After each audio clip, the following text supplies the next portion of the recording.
embarrassment of rich, embarrassment of rich, embarrassment of rich, embarrassment of rich. Hello, everyone. This is Rich at Embarrassment of Riches here to answer the call from DarrellD on the Rap 2024 vinyl tag. And I think first and foremost, I want to thank Darrell for calling me out on this because I loved his presentation on this, and I've been spending the last few months in some serious pain from spinal problems, and it's really kept me from making any videos, and it looks like there will be surgery in the future. So it's been kind of easy to just sit back and not have any ambition to do anything or to talk records at all. So I'd like to let him know that I am grateful for calling me out, even though it took me a week to make this. I appreciate you, Darrell. So Darrell posits 15 questions for us in the Rap 2024 vinyl tag. And if you don't know Darrell, this man has an extensive, probably the best hip hop collection I've seen online at YouTube. Dwarfs mine and puts me to shame. And I really can only answer maybe 10 out of the 15 just because of the incompleteness of my hip hop collection. It won't always be so because I am slowly regaining all the records that were taken from me, lost, or borrowed in the 1980s, early 1990s. The first question that Darrell asks us to answer is, what was the first rap record that we purchased? And like a lot of people my age, read that as old, I became aware of hip hop in 1979 with Rapper's Delight. I was about 7 going on 8 when this record came out, and I remember how it struck me. I'd really only listened to my parents' records by that point, although I loved the Beatles and the Stones and all of that. There was a love of language and a play with words with this song that I had never heard before, and immediately struck a chord in my brain, and the rest of my life after this kept trying to find out more and better about hip hop. Now, it really kind of colors your view of it when you do think about him thieving Kaz's notebook and the way that Sylvia Robinson did business. And there's some shameful shit going on at Sugar Hill Records. But I still want that box set if anybody wants to give it away. And no, this is not my 12-inch single from when I was 7 or 8 years old. I bought this a few years ago in my quest to really fill in and gain back that collection that was lost to me. I enjoy this one, but I'd like to have the red label as well so I could have the first and second press in my collection, but I'm not there yet. The second thing Darrell asks us to show from our collection is a blue-eyed rap record, basically a white boy rapping, and no Eminem and no Beastie Boys. Now, if this was from somebody I didn't know their collection well enough, I'd think that they had something against Eminem, which I don't mind, but also against the Beastie Boys. And from what I've seen of Darrell, this dude loves the Beastie Boys just as much as I do, and I totally get what he's asking for in this. It's like, what's your favorite white rapper? Now, there's 2 here that I pulled out, but there could probably be a few more, but these are the 2 major ones. Excuse me while I whip this out. First off, if you listen to hip hop, obviously this is Aesop Rock with the Impossible Kid. I think he's got brown eyes. Fuck, I can't remember. Either way, he's a white dude. Badass rapper. Been doing it for a long time from Def Jux until now. It's nice to see anybody on an indie label come up the way he did. So definitely, if you haven't heard, I think this is his best album. Next up, from the blue-eyed rapper category, Styles of Beyond, Megadeth. This is a classic album if you're from Southern California. Not many people outside of that area have ever heard this, and I hope you can. I'm sure it's somewhere on YouTube.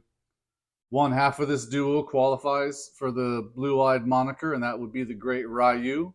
Other rapper, Takbir Bashir, does not have blue eyes. But they are incredible, sadly overlooked. And the last album of theirs, Reseda Beach, I think is a stone cold classic that I hope someday will reach vinyl.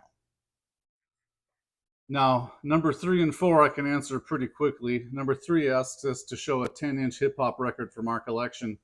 The simple answer is I just don't have one, man. Darrell, you're embarrassing all the rest of us here with all the stuff you got. I didn't know that there were rappers making 10-inch records. Now I'm going to look, though. Number 4 asks us to show a record from our favorite female MC. And I have embarrassingly 0 records from female MCs. There is no excuse. I used to have Light as a Rock from MC Light, obviously a classic from way back. And there are great female MCs. I just haven't seen a full-length LP yet that I want to get.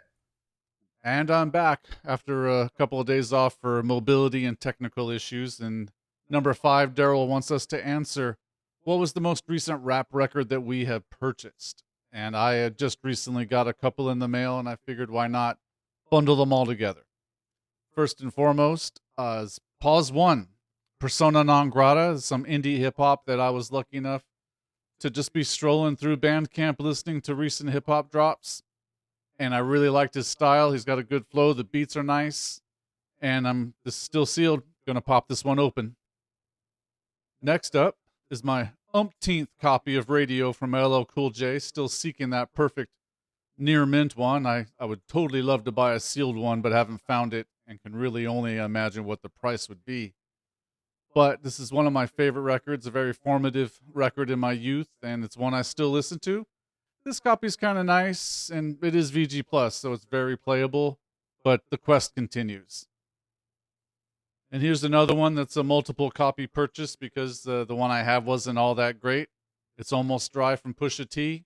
I love everything Push has put out. I have all the Clips records, and I'm looking forward to what he's putting out next because this album is nice.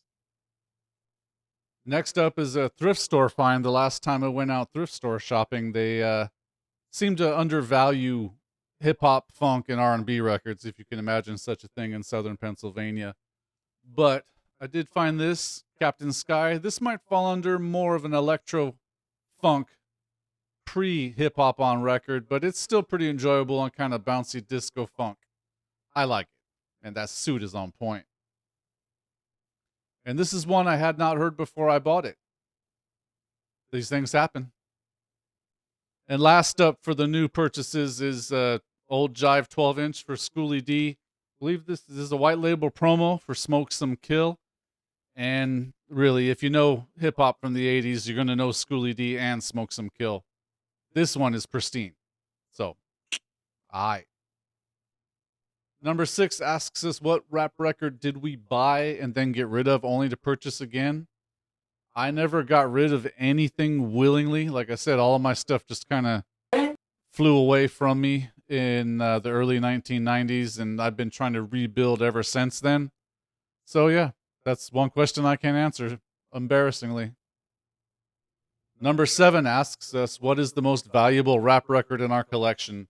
And here again, Darrell has dwarfed all of us with his collection. I don't really have anything worth a whole lot because I believe that rap music, especially golden era rap music, is extremely undervalued in the market. So there are still a chance to buy some really formative, important records from that era for a lot less than their alternative or rock music counterparts, without a doubt. I mean, why isn't Eric B. and Rakim's Paid in Full a $250, $300 record in VG Plus condition? Like, it's still hard to find anyway in that condition for anything less than $70, $75. But comparatively, it seems like that market really hasn't taken off yet for some reason, and I'm here to take advantage of it when I got extra money, that's for sure. Regardless, the most valuable records in my collection that are in the hip-hop realm, according to Discogs, are all Vinyl Me Please De La Soul re-releases. It's weird. It's really weird.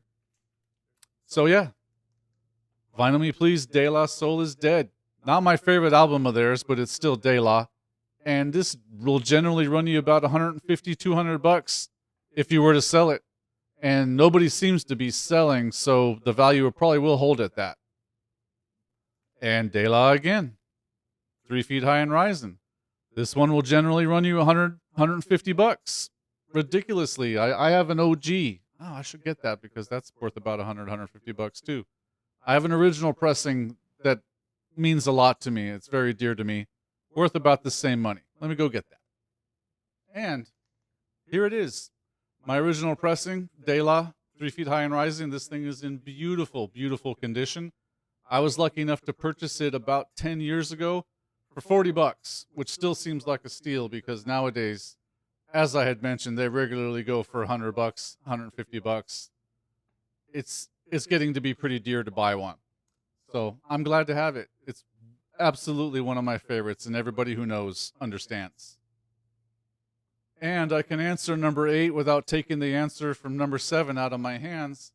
He wants us to show a record with a lot of humor, and 3 Feet High and Rising was one of the funniest records I had heard at that time, and the skits are still very hilarious. I think it may be only equaled by The Chronic as far as humor goes, but this stuff was the original.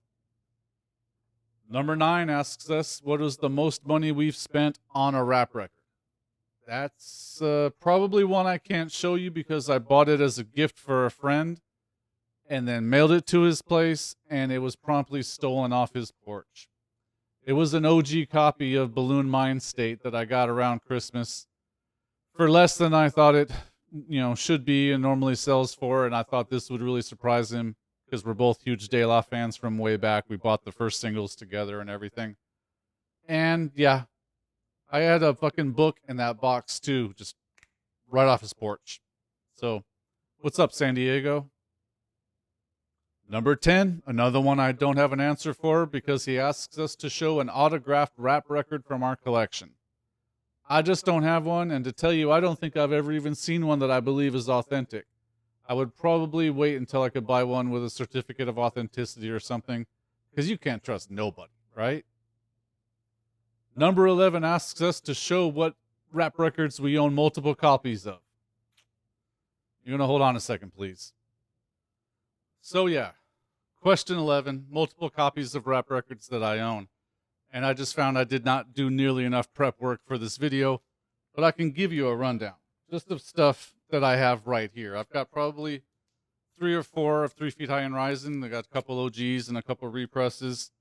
I think I have maybe multiples of every De La in the same way that I had shown Styles of Beyond earlier. I own 3 copies of this one. I have at least 4, maybe 5, 6 of every single Run DMC record in originals. Same with Houdini. Same with UTFO. Schoolie D. Boogie Down Productions. And that's all I can think of off the top of my head. Oh, and the Freestyle Fellowship repress that came out a year or 2 ago. I bought 5 of these because you have to support these things when they happen because we waited 30 years for this repress. So now I have gifts to other people who I think are finally getting into decent hip-hop listening. I can give them a gift and pop this as a Christmas present, and they'll be blessed. So yeah, it would take too long for me to dig out my multiples, but nothing like Darrell's collection, but I got mine. Number 12, he wants us to show him our 7-inch rap records. Again, man, I ain't never bought a 7-inch rap record. That, to me, has always been a 12-inch record medium, but I totally get where Darrell is coming from because just recently I was looking at some hip-hop 7-inches on eBay, and you can still get a lot of them for pretty cheap, and nobody bought them back in the day when we were buying records, so I'm wondering if they really just short printed a lot of these 45s, and they may be a hidden opportunity for the wax hip-hop collector, and maybe I just let the cat out of the bag and everybody's going to buy them now. But there's like Beastie Boys and Public Enemy and BDP. There's a lot of good stuff. Oh shit, multiples too. I got crazy multiples of the Beastie Boys. But yeah, I don't have any yet. But I'm really looking forward to sending a video to Darrell in the near future with me having a fat stack of 7-inch records from hip hop. For the 13th question, Darrell wants us to show our favorite indie rap records. Again, man, I did not nearly enough of prep work for this, and I apologize because it deserves the attention. But I grabbed a few that were obvious to me, and I know Darrell would definitely understand because he talked about this one recently, too. A lot of people back in the late 80s really enjoyed shitting on Fresh Prince. You could never do that to Jazzy Jeff. But, like, the rhymes, like, this didn't fit in at a time when gangster rap was on the come-up and indie rap was out and they could say anything they wanted at that time.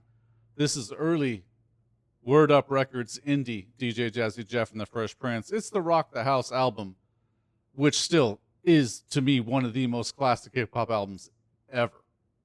absolutely everybody played that record where I was from in 1986.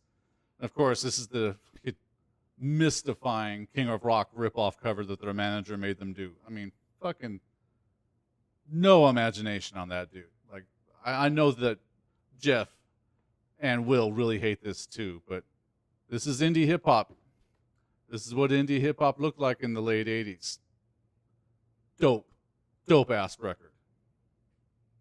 And I had mentioned this one earlier, just one or two questions ago, but I believe this Freestyle Fellowship first came out as an indie record.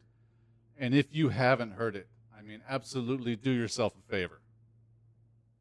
Number 14, Darrell asks us to show a rap record from a different country.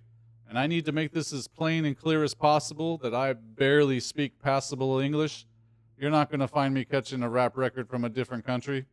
I've heard foreign rap. I can deal with it. I can bounce my head to it, but I don't understand a lick of it. And until I do, I probably won't be buying any. And this one at number 15 has puzzled me, and I did look through my collection and find nothing that fell into the answer. It's to show a rap record with two different covers.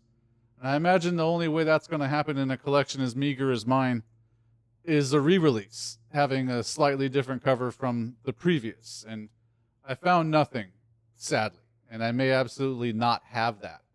But it is an interesting query, and I'm going to look into it because, why not? Shit, sounds pretty cool. And like I said at the beginning, I'd like to thank Darrell for calling me out because things have been pretty rough physically this month, and I might not have made a video at all if he didn't call me out for this rap vinyl thread.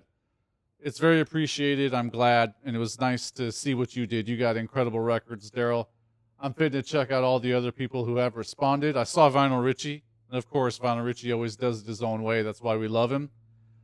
I hope to be back at it. I got a neurosurgeon consult. I got a lot of shit going on, but I'm still getting records. I'm still listening to records, and I still am a member of the VC, hopefully in good standing. So thanks a lot, Darrell, and I'm looking forward to watching everybody's entry in this thread.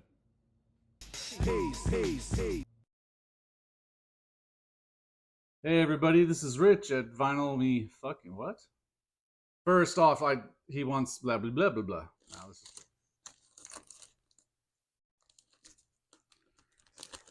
God damn thing.